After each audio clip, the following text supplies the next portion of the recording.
Netanyahu and his fascist government did not want to stop this war. The new factor was Trump. If we accept the interpretation that Trump has indeed from the very beginning made it clear that this is not my war, but at the same time he gave him this new doctrine that now you have a free hand to ethnically cleanse the Palestinians of Gaza. Trump does not care about the Palestinians. Trump has this colonizer type, imperialist type mind.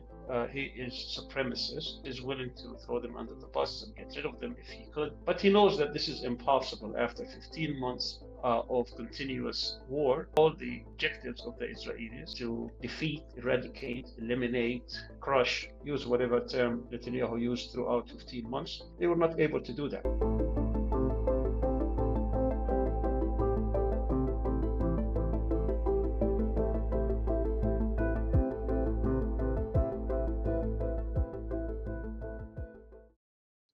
Welcome to the FloodGate Podcast, brought to you by the Palestine Chronicle. We are here to engage with today's most pressing issues and unpack them beyond the cliches of mainstream media. I'm your host, Ramzy Baroud. Joining me today is a very special guest, one of the strongest and most articulate voices on Palestine anywhere, Professor Sami Al-Arian. Professor Al-Arian is the director of the Center for Islam and Global Affairs, SIGA, at Istanbul Zaim University. Professor Al-Arian is a Palestinian intellectual who has lived in the US for 4 decades, where he was a tenured academic, prominent speaker, and human rights activist before relocating to Turkey. He is also the author of several studies and books on Palestine. Let's get started. Professor, first of all, thank you very much for joining us. Thank you for inviting me. Before we delve into deeper issues, let's discuss the current status of the ceasefire in the Israeli genocide on Gaza. I would like you to help us try to understand the Israeli motives for wanting to prolong the first phase of the ceasefire, which began on January 19th, I believe. And on the other hand, what do you think of the Palestinian strategy, or what do you think the Palestinian strategy is, or rather ought to be at this stage? Well, in order to understand what happened, particularly after the start of the first stage, we have to know Israel's motives. Netanyahu and his fascist government did not want to stop this war all along. They had this agreement in hand since at least last May.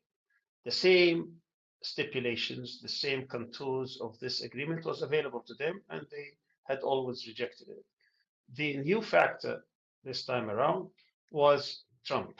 Trump, after he was elected, did not want to inherit this war with all the mayhem that it has brought into not just the region, but also throughout the political system and the international system, international order. He was telling Netanyahu all along, finish the job, meaning whatever political fulfillments you'd like to get, make sure you get them. These political objectives that you have not been able to do after months and months, 15 months of fighting, 470 days of continuous genocide and war of extermination and destruction and killing and massacres and so on and so forth. I'm not going to inherit this war. I don't have time for this. So he basically ordered him to stop this and to embrace some sort of an agreement. And this is what we have in our hand. This agreement was available, as I said, it was available during Biden, and it was agreed on before, only for Netanyahu to renege on it. So what we have here is three-stage agreement. The first stage, about one-third of the captives would be released in exchange for almost 1,900 Palestinians, followed by the second stage, the remaining hostages or captives, about 65 or 66, maybe half of them are not alive, would also be released in exchange for thousands of other Palestinians, perhaps 4 or 5,000.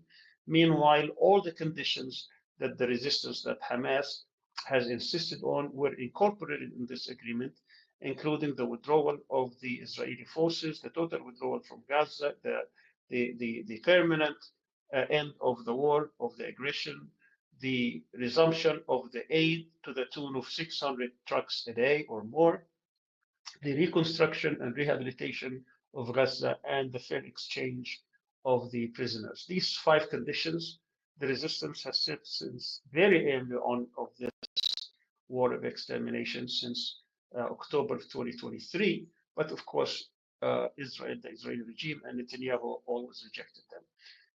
Now, Netanyahu, I don't believe he had the intention to continue this. What he wanted is to get as many hostages back as possible. So what we're having now is the attempt by Netanyahu to prolong the first stage or the first phase of the war. The first phase of the war, the first phase of the agreement. The first phase of the agreement was supposed to be for 42 days, followed by another 42 days for the second phase and another 42 days for the third phase. But before we get into the third phase, there would have been an agreement to stop the war. Now, the first phase also stipulated that on day 16, they will start the negotiations for the second phase. Netanyahu did not start this, and deliberately he did not send any delegation and was not interested. All what he was interested in is to get more of his hostages, but to do that, he needed the green light of the Americans. Trump did not give him the green light, so he kept pressuring and he kept delaying and using all kinds of tactics in order not to engage into any kind of negotiations. He is basically trying to convince Steve Witkoff, who is Trump's envoy in the region, to accept his interpretation that he could actually now finish the job. Now, what happened is that when he went to Washington, Trump gave this ridiculous proposition, which is that he wants to take ownership of Gaza. He wants to displace and expel all the Palestinians of Gaza and turn it into a Riviera or something like that. Now, how do we read If, this? if I if I just may interrupt you regarding that particular point, because it's very, very important what happened here. I mean, if we accept the interpretation that Trump has indeed from the very beginning made it clear that this is not my war and I don't want to inherit anyone's war, as you said, and many have made that assessment as well.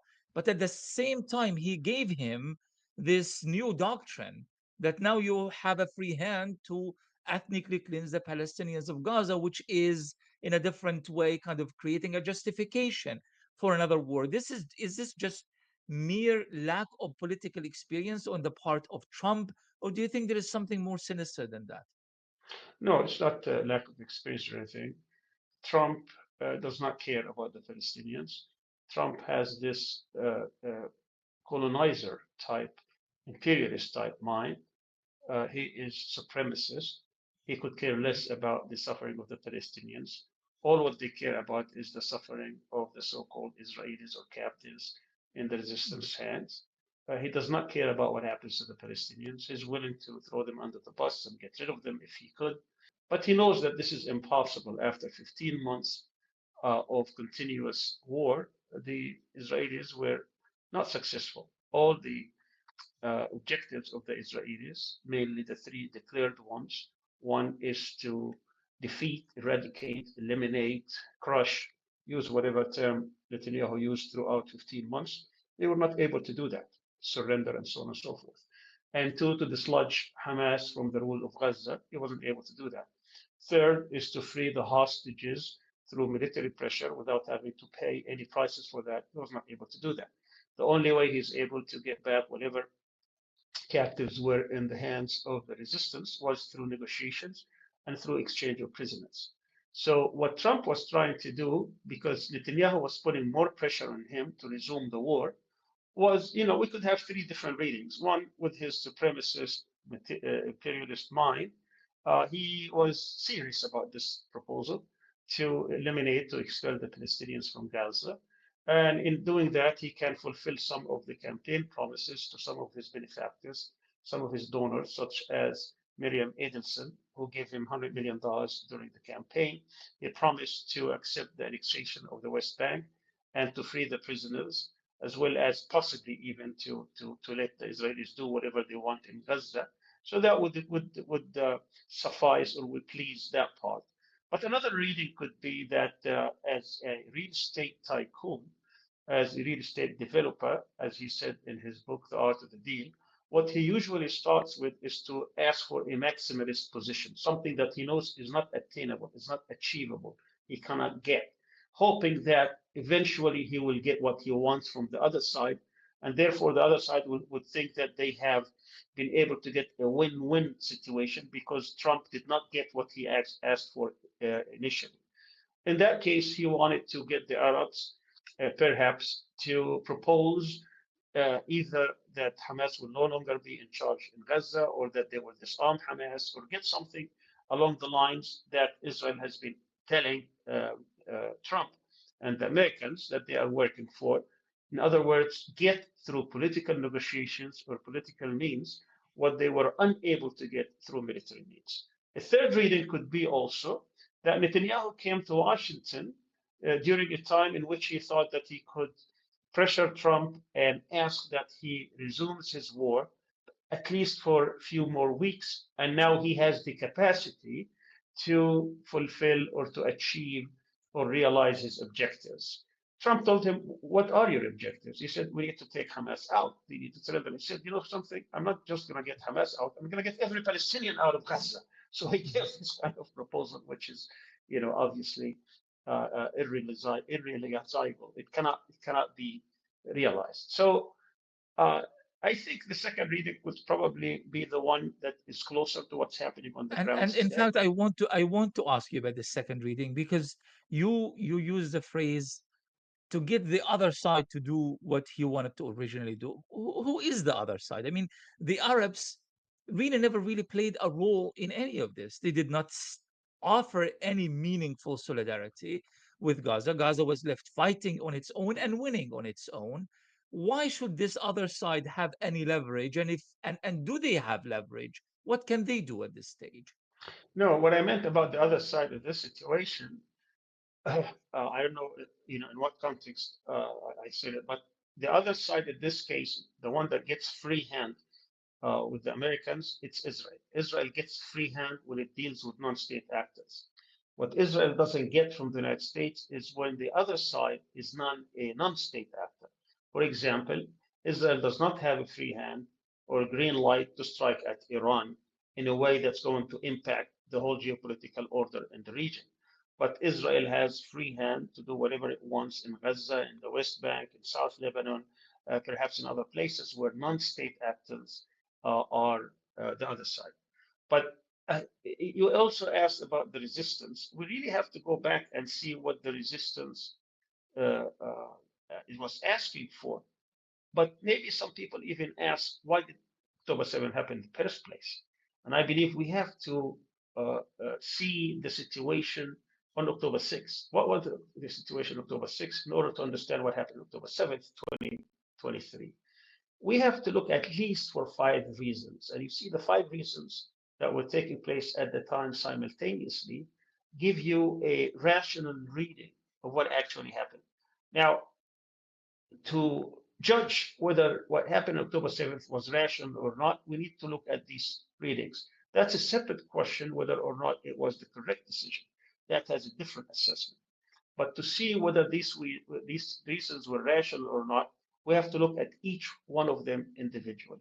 The first reason, which came uh, very close to the time where this government, this fascist government, was empowered in late 2022, early 2023, when Smotrich, one of the partners of Netanyahu, one of the fascist parties that were in coalition with Netanyahu, he gave a speech in early 2023 after he was made the finance minister, after he was given the portfolio of being in charge of the settlements in the West Bank, when he said that we're going to reach 750, we have reached 750,000, we're going to achieve 1 million, and then we'll be on our second million.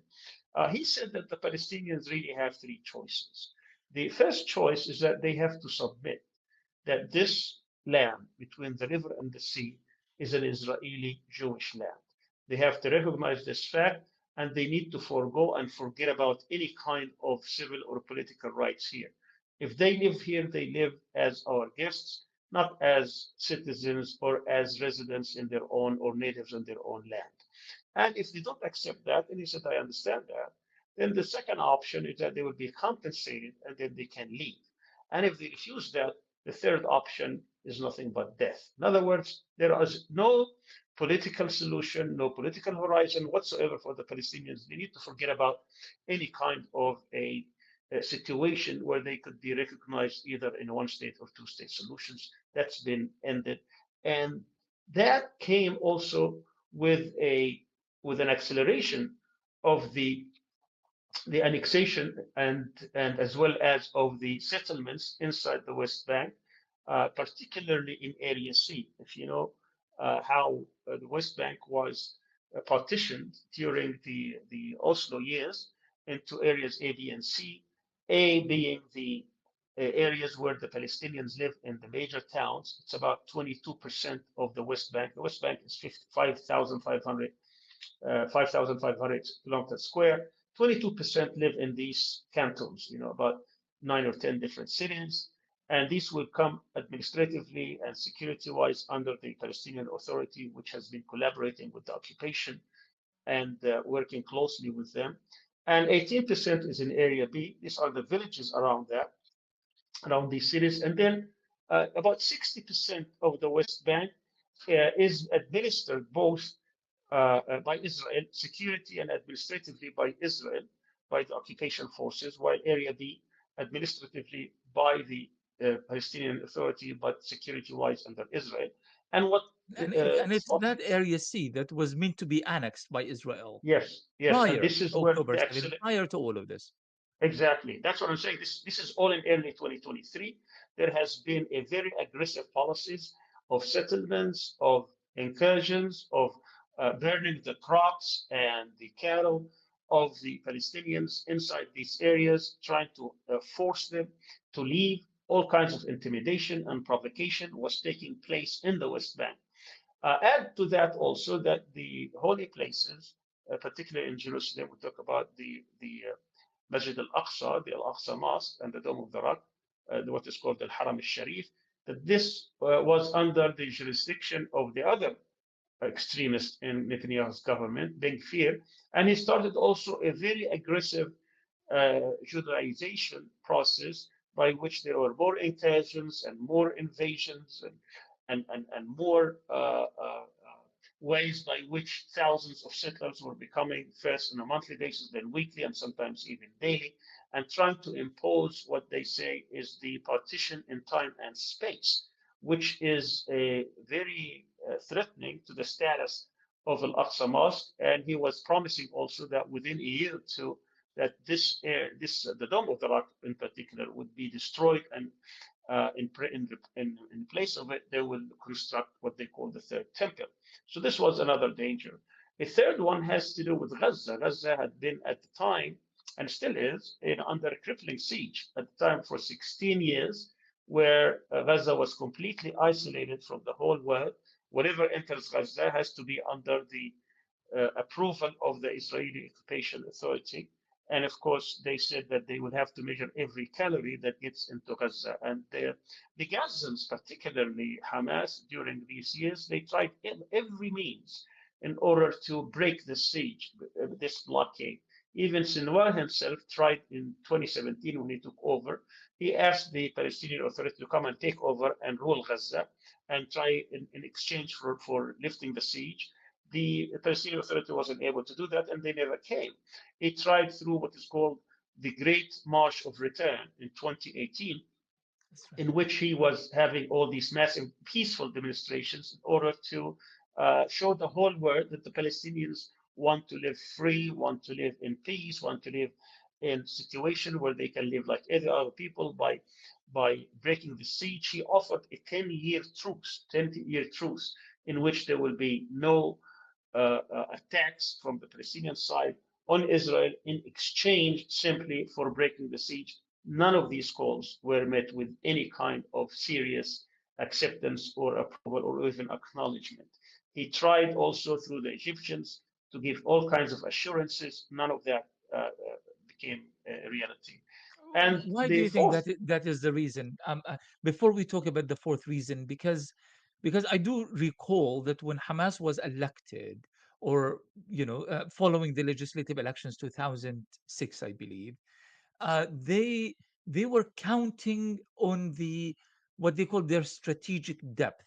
That is the Arab and Muslim Ummah. They wanted to reach out. They thought that maybe through creating this kind of alliance, political alliance, we can force Israel to break the siege.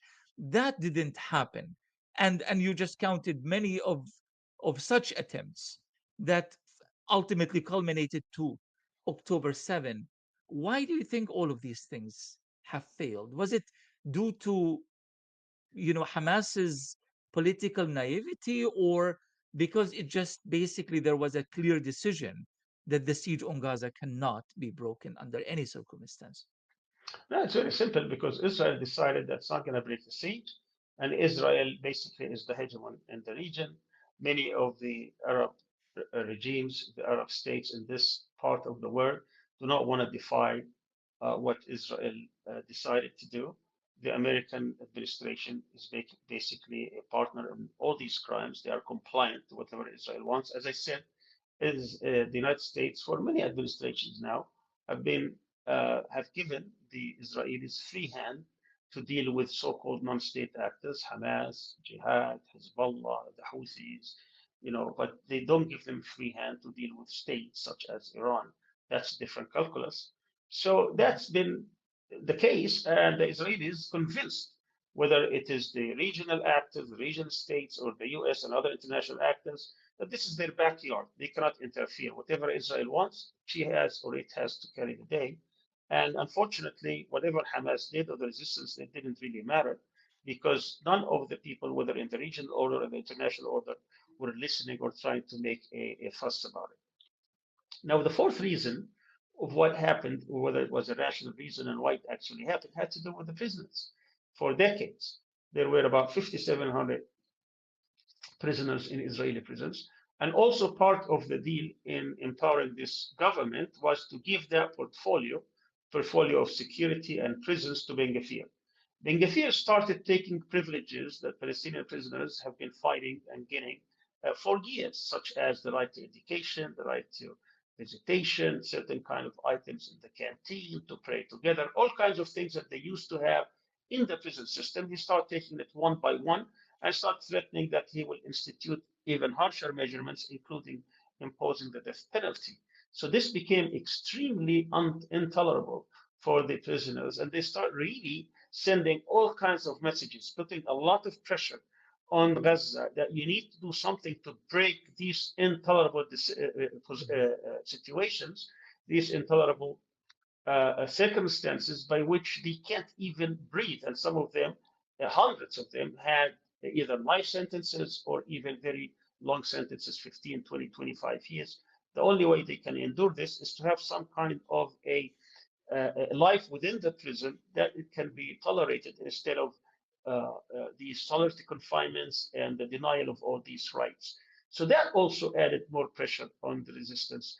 Bear in mind, out of the 5,700 who were under incarceration, there were 1,800 people who were detained without any charges, without any trials. These were under what's called administrative detentions, and they continue renewing them 3 months, 6 months, 1 year, year and a half, 2 years. They were always, and they were all there just because the Israelis wanted to tell them that they are under our control, that they cannot think about resistance. So they are like preemptive type of detentions. Now, the final reason in my reading was the geopolitical one, which is what would have been the future of this region. It was a future that was basically described by Netanyahu 15 days before October 7th, specifically on September 22nd, 2023, when Netanyahu stood before the United Nations General Assembly with a map in his hand, and he drew a line. That map represented the Gulf region and the Middle East, and he drew a line that started from India, going through the Indian Ocean, the Gulf of Oman, the Persian Gulf, and then the United Arab Emirates, and from there to Saudi Arabia, Jordan, and then the Haifa, to the port of Haifa, and then through the Mediterranean to Europe. And it was called or dubbed the India Middle East European Economic Corridor, IMEC.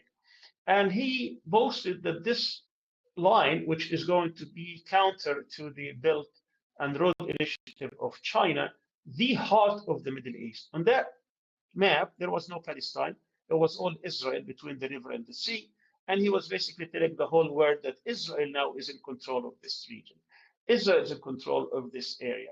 It's going to depend on whatever economic prosperity or whatever political order, whatever security arrangements would take place, it will have to be under Israeli control, Israeli auspices. And that would come from the United States point of view, because the US was trying to focus more on its geopolitical challenges in Europe because of the Ukraine war at the time, and on Asia, East Asia, because of the competition and the rivalry with China.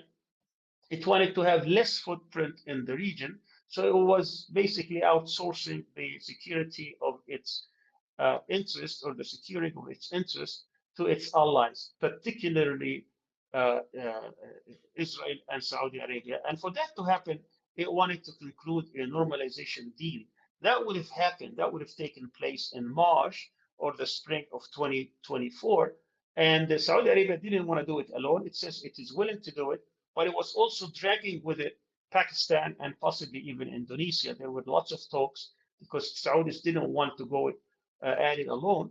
Which, if that was to happen, that would have been the end of the Palestinian issue. There would be no more Palestinian issue, and it would have fulfilled the Zionists' dream of being integrated into the region without having to give the Palestinians any kind of rights, without to have any political cost whatsoever. They still have to deal with the demographic problem of the Palestinians, but they thought over time they can deal with it in multiple ways, and that could be Do you postponed. think that okay, so there are a couple of things. Number one, in that infamous speech at the United Nations in September, as you said, shortly before the October 7 event, um, it seemed that Netanyahu was ready to write the final chapter on Palestine, period.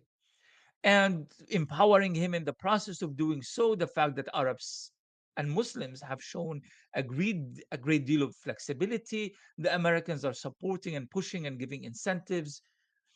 Why did he feel so empowered to do so?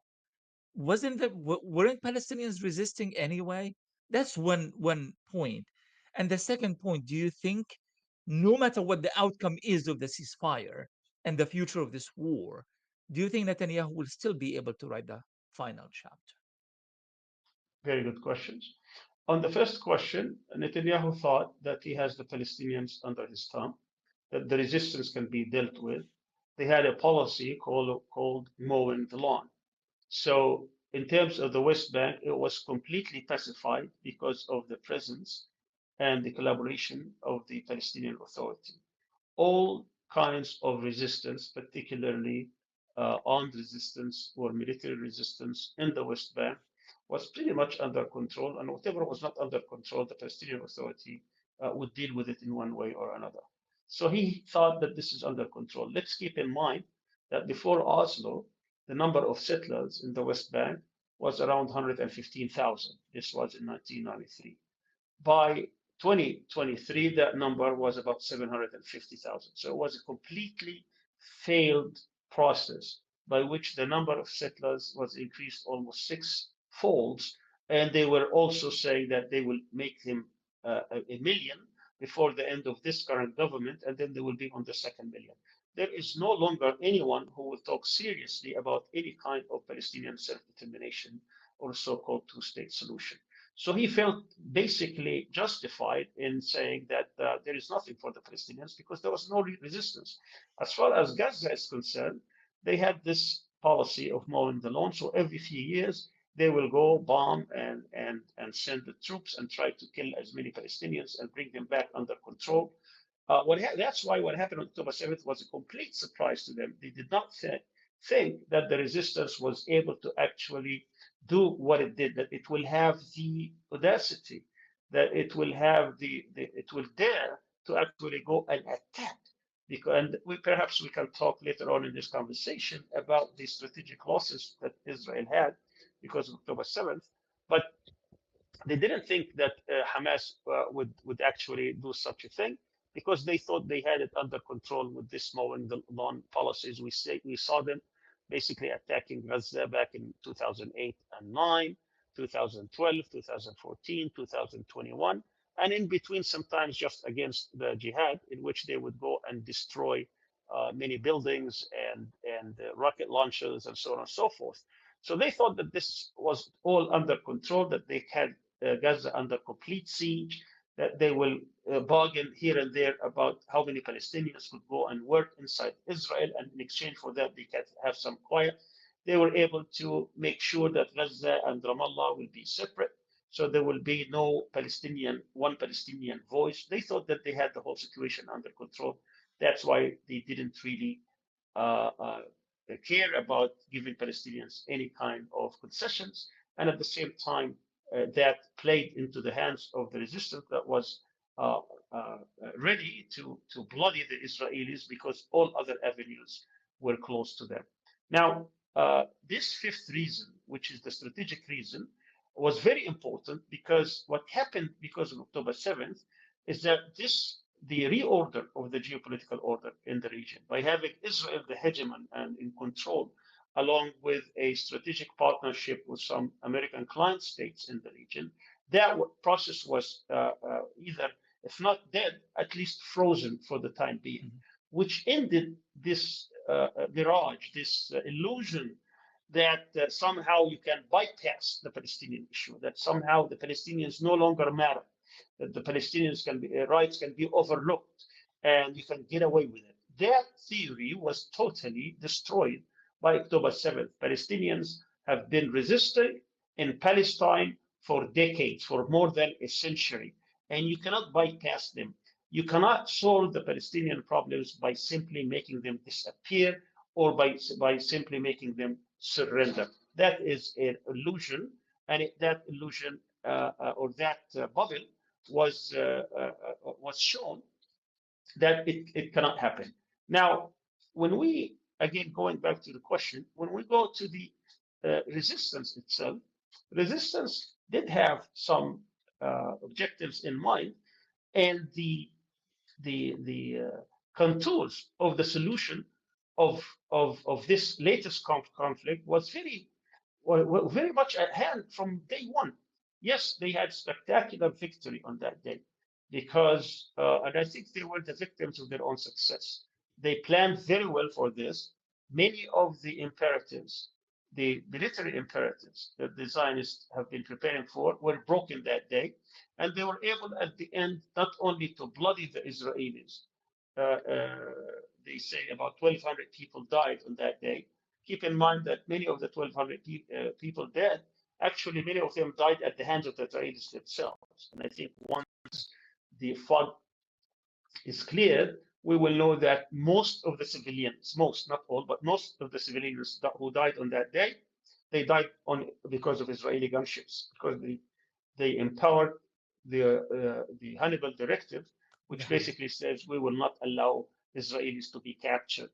But most of the casualties in the early hours of that attacks were military and intelligence and police. These are people who were armed and who were basically the enforcers of the siege on Gaza and the miserable life that the Gazans lived under. Which is, by the way, this is the right of the Palestinians under international law. This is what international law allows the Palestinians to have, which is the right of armed resistance. In 1964, there was a resolution passed by the General Assembly of the United Nations, which is enforceable as law, that gives not just the people the right to resist their occupiers by armed resistance, it also stated clearly that the Palestinians, this is in 64, this is even before the 1967 occupation of Gaza and the West Bank, that law, that resolution, international law resolution, said that the Palestinians have the right to armed resistance to free themselves from their invaders, from their occupiers. And that's what the Palestinians were trying to do. And, So and when I, people, I, I want you to elaborate on the issue of resistance because I know a lot of people are interested in this issue, especially that is really not getting much honest discussion anywhere, mainstream or non mainstream media. Uh, I grew up in a refugee camp in Gaza, and during the first Intifada, I remember when the slightest success of the resistance, I don't know, like managing to even get close to an Israeli military camp, used to be celebrated as one of the greatest achievements because the disproportionate power between both sides. Now we are talking about a resistance that is able to create its own weapons and is able to defend its own bases and is actually able to achieve more than all Arab armies have done combined. That kind of raises a really important question. Do you believe that armed resistance from this day on, or rather from October 7 on, will become a vital tactic for Palestinians in the future? Or do you think that the price that was paid for that resistance will make Palestinians rethink the repercussions of what has happened throughout this genocide? the Palestinians have been resisting, and when we say resisting, we do not uh, uh, restrict it to one form of resistance. Certainly, military resistance is one form of resistance. What I was trying to say is that the right to armed struggle, the right to military resistance is enshrined and it's protected by international law. If the Palestinians thought that they need to have an armed resistance, they had every right to do so.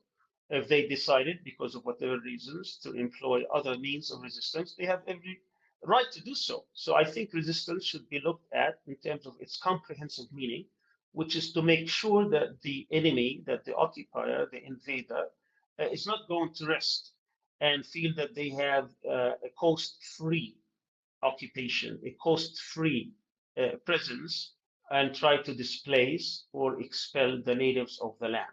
Now, we can have all kinds of resistance, political resistance, economic resistance, cultural resistance, media, human rights, law, legal, as well as military and other means. And that is determined by those who carry out the resistance. What is the most viable way to resist at any one point in time? So if the Palestinians thought that this is the time to carry out military resistance, they have every right to do so. Whether that is going in the long term, make it easier for them to gain their rights or not, only history would tell. But you have to keep in mind that when you run out of all other options and what you have are very few options, then you probably don't have much choice at all. Let's keep in mind also when you prepare for over a decade to engage in a military struggle, in a military resistance. Sometimes that window can come and go. That it doesn't stay forever because of the gap of the balance of power or the imbalance of power between the two parties. So sometimes you may have to take a decision because this is the only decision available to you when it comes to resistance. Let me talk a bit about military resistance. The Israeli military doctrine for decades since the establishment of the state in 1948 depends on six different imperatives. To fund al-Aqsa or the October 7th attack actually was able to undermine each one of them. This is one of the strategic gains of this particular struggle, of this particular confrontation between the resistance and the Zionist regime. Let me talk briefly about all six. First is preemptive strikes. For years, all the wars that started, with the exception of 1973, was started by Israel because it believed that with preemptive strikes, if it strikes first, it will always have a better chance of winning and surprising the enemy. This is the first time that the resistance, the other side, the enemies of Israel, would hit it in its own basis, military bases and settlements. Even in 1973, even the Arabs, the governments of Syria and Egypt hit Israel. They were fighting Israel on their own territory, in Syrian territory and Egyptian territory. This time around was the first time was a preemptive strike by the resistance on Israel what it considers its own land, military bases, and settlements. The second principle is early warning. Israel depends on its defense on the early warning system, whether human or technical. This time it failed completely. It could not anticipate, it could not see, and was completely taken by surprise. So that was also undermined, and that also a credit to the meticulous planning of the resistance. The third imperative is effective deterrence. Israel thought that it does have effective deterrence, that no one would dare to attack Israel because Israel has all kinds of tools and instruments and ways by which it can hit back, and therefore all its enemies are deterred. We saw throughout the conflict, throughout the 15 months, that no one was actually deterred. And deterred meaning that they will stop fighting because they are afraid of what Israel would do to them. The resistance kept fighting until the very last day, despite all the losses, despite the destruction, despite the genocide, despite the war of extermination, despite its dropping on them day in and day out, several times the TNT power of Hiroshima's, and therefore they were not deterred because they were still fighting and even sending rockets deep inside the country. We saw in southern Lebanon until the last day before the ceasefire on November 27th, there were rockets sent to Tel Aviv, despite also what Israel was doing in the pages and other attacks against Hezbollah leadership. They were still fighting until the last moment. Israel does not have a free hand in Lebanon. They did not surrender, did not raise the white flag. The fourth principle is strong defense. We saw also that was undermined when the Iranians sent few hundred drones across Saudi Arabia and other Arab countries, reaching deep into the state. Israel needed America and France and Germany and the United Kingdom and even Saudi Arabia and Jordan to stop these drones. And these were not even the most advanced drones that Iran has. It could not by itself defend itself. It needed $22 billion of American most sophisticated weaponry. And before even the Biden administration left office, they gave it a parting gift of another $8 billion, $30 billion of armaments on 365 kilometers square on Gaza. This is where is the defense on that? It needed all this help just to say that I can stay in the fight. And then the fifth principle is quick resolution. Israel always prided itself that it can go into very short and quick wars and achieve great victories.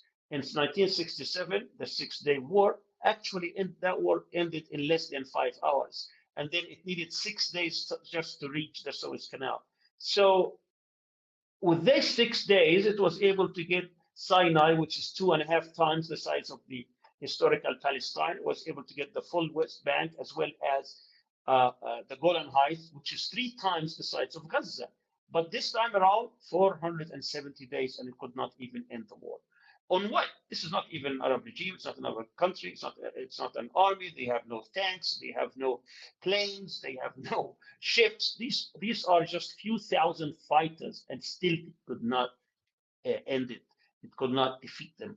And the last and final doctrine, military doctrine, what's called escalation dominance. And when Israel fails on all these things, what it does is try to escalate in a way that it will dominate, that the other side will completely surrender. And despite what it did in escalation, the pagers killing thousands or injuring thousands in Hezbollah, despite its also the walkie-talkies and the assassination of leaders, most important leaders in Hamas, Haniya, Sinwar, Aruri, Al-Dayf, Marwan Isa, all the senior ones it took out, and still the resistance was there, despite taking the senior leaders of Hezbollah, Hassan Nasrallah, Hashim Safiyuddin, all the military leaders within the structure of Hezbollah. They still were fighting until the very end, despite, I believe, they killed the president of Iran and the foreign minister of Iran. These were assassinated by Israel. Iran is still not willing to surrender or change its policy. All these escalatory measures that it was taking did not stop the resistance. So I will all let you finish. I will let you finish that thought, Professor. Um, you do believe that Israel. What are your like? Where is this conclusion coming from? That Israel has indeed killed the president of Iran. First of all, the the story that is fed to us is that there were three helicopters coming from Azerbaijan, and they came through the border between Azerbaijan and Iran, and only the one that was hit or somehow it was downed was the one that has the president, and that at the time would raise suspicions. And later on, I knew through private information that this is the conclusion that the Iranians have reached, that this happened through Mossad presence on Azerbaijan, in Azerbaijan, against the president's helicopter, and that they did not want to announce it because that would have meant, I think, a lot of things which I don't want to go over, and I want to stop here. But there are a lot of evidence to show that this was not an accident. This was an actual downing by Israeli by the Israeli Mossad, and I tried to get more than one source, and it seems now after almost six now it was last May, so this would be like 9 months. I was able to confirm that a few months ago as well. At any rate, history would give us and would tell that this was not an accident at all. I don't think it's an easy thing for countries to say that their president was assassinated and let it go. So they made it look like an accident. And back to the points about Israel's military deterrence and how each one of these kind of layers of deterrence have been taken out or challenged or defeated by the Palestinians. And I want to finish with this point, and you've been quite generous with your time, so thank you very much for that. A lot of people are speaking about um, the erosion of Israeli power. That this is a game changer. This is not just about Gaza; it's about the whole of this so-called conflict. Ilan Pape, a good friend of ours, and a very credible and renowned historian, speaks about the implosion of Israel. How do you assess all of this? What do you think is the future of this country and the future of the Palestinians, for that matter? The Zionist ideology and the Zionist movement and the Zionist regime were established on the basis that this land, which belongs to the Palestinians, must be given in total to the Jews, to the Zionists. And therefore, they must eradicate, they must expel and displace and dispossess the Palestinians. Today, we have in the country, from the river to the sea, around 7.1 or so million Jews and about 7.2 million Palestinians. That includes the Palestinians living in Gaza, in the West Bank, in Jerusalem, and also the 1948 areas. In other words, after almost a century of Zionism, today Zionism failed even to have a majority in that land. Israelis had the chance to establish what they call a Jewish democracy. That would have meant that they need to concede at least the 1967 areas, by which they can say that we have a majority in part of the Holy Land, in 78%, which they took after the 1948 war, in which they would have a majority of Jews and they would have part of the land, and they can establish democracy as flawed as it is, but they could still call it a democracy and beacon of Western civilizations or whatever other slogans they use. But they refused to do so because that's what Oslo was all about. And they sabotaged, they completely rejected Oslo. And we can go through this, but the whole world today recognizes and realizes this. So their only option, if they don't want a one state, which would have been the end of Zionism, because if you have one man, one vote, there would be no Jewish supremacy anywhere in the land. That would be the end of Zionism, because Zionism is all about Jewish supremacy. Uh, we have to define what Zionism is. Zionism is a settler, colonial, racist, supremacist, aggressive movement that's trying to displace the natives with other communities, basically Jewish communities from around the world. So we have about 15.7 million Jews around the world or so. Less than half actually came to Palestine, which means it did not even convince half of the Jews to come to this Jewish beacon or Jewish safe place. Israel has not been safe because of the fierceness of the resistance of the natives. They never thought that they will face such resistance as the Palestinians have been facing, despite all the sacrifices. We're talking about a minimum of, I think, at least 10% of the Palestinians have sacrificed themselves, particularly if you look at the struggle from the very beginning and now. And even if less than that, that's the type of resistance that nations, when they encounter, when they start sacrificing at that, that means they're not about to surrender. So Israel then is left with two options. One option is to live as an apartheid state. But in this day and age, apartheid states will not actually be respected around the world. And it's very difficult to accept them over the long term, particularly after what happened in South Africa. This is what we were under now for the past 20, 30, 40 years, certainly since 1967. But the world was just looking the other way, didn't want to challenge Israel because there was an illusion that there is a political process called the two-state solution, which never really got off the ground, at least since the end of the second Camp David during even Arafat. Whatever happened even with Abbas was a joke. That left them with one option that they have been trying to see how they can get around it. And they have been trying to see if they can either make it happen. And October 7th became that opportunity, which is ethnic cleansing. This is something that they tried before in 1948. In the areas that they occupied in 1948-49, 78% of Palestine, they were able to dispossess as well as expel about 80% of the Palestinians. So they were looking for the opportunity under which they can actually expel as many Palestinians from their land as possible so that they can restore the majority of Jews in this part of the world, but at the same time without being blamed for what happened, as well as without having to pay a big price for it. So October 7th came to them as that opportunity. They tried early on in the conflict, and Blinken was trying to help them with that, is to expel as many Palestinians from Gaza. That failed. They tried to exterminate them and kill them. They killed perhaps as much as we know now, it's over 65,000.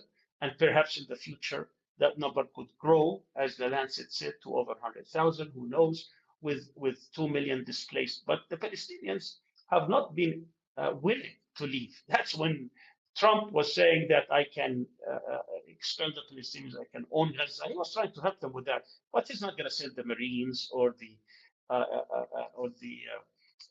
B-52s to clean the area and get it for him. That's not going to happen. So it's not going to, that's just nonsense. That's not going to happen. So so they were hoping that they can take that now and try to push the Palestinians out of Gaza, and eventually as much as 1 million or 2 from the West Bank into Jordan, and therefore they can claim the land and say that this is, and they have a majority of Jews, and say that this is Jewish democracy. All these solutions have failed. So we're back now to the situation where you have a settler colonial movement, ideology, and regime in Palestine.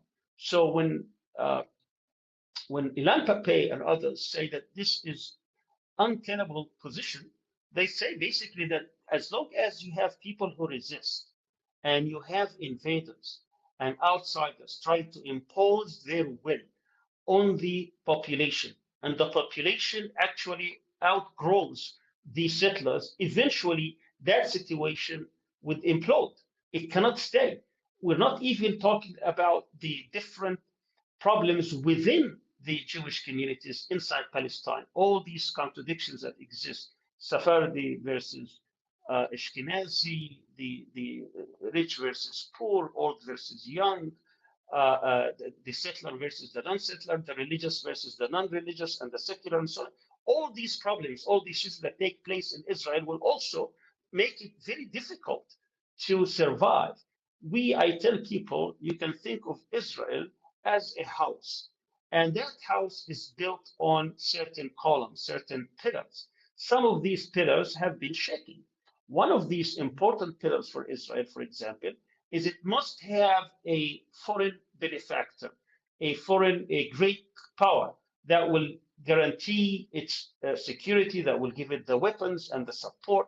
That has been the United States for many decades. Now, is that guaranteed forever to take place? I believe not so. I think at one point, people in the United States will become tired in the same way they got tired of apartheid South Africa and they abandoned it. At one point, this is going to be the same. As long as the Palestinians resist, and as long as free people around the world lend their hands to Palestine, the the Zionist experiment in Palestine will not be secure or safe, and eventually it will crumble. And that's not what I say. This is what people inside the Zionist regime and the Zionist state say all the time, that this is not tenable, what's happening here, particularly when you add to this the religious zeal that is on both sides. They want to make this as a religious war. I don't believe it's a religious war. I believe in Islam. We recognize Judaism, and we believe that Jews should have all the freedom to practice their religions. What we stand against is aggression and occupation and invasion and these kind of policies that have been targeting the Palestinians, trying to dispossess them and try to expel them from their own lands. So when you look at all these situations together, you would have to conclude that this kind of conflict cannot end by pacifying the natives, because that means not only you have to kill all the Palestinians. Keep in mind that the Zionist dream is not only to take over Palestine, but they have to be the hegemon of the whole region. So even if they kill all the Palestinians today, they are still interested to get the south of Lebanon and the south of Syria and part of Jordan and part of Egypt and part of Saudi Arabia and so on and so forth.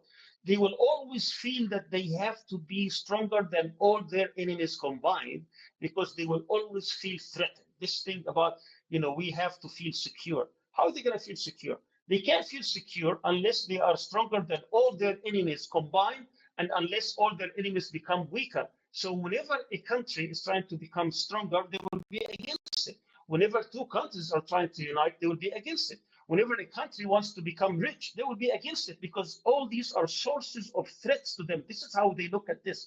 They look at all their neighbors as potential enemies. That's why when there was a change of a regime in Syria, they immediately went and occupied 450 kilometers square.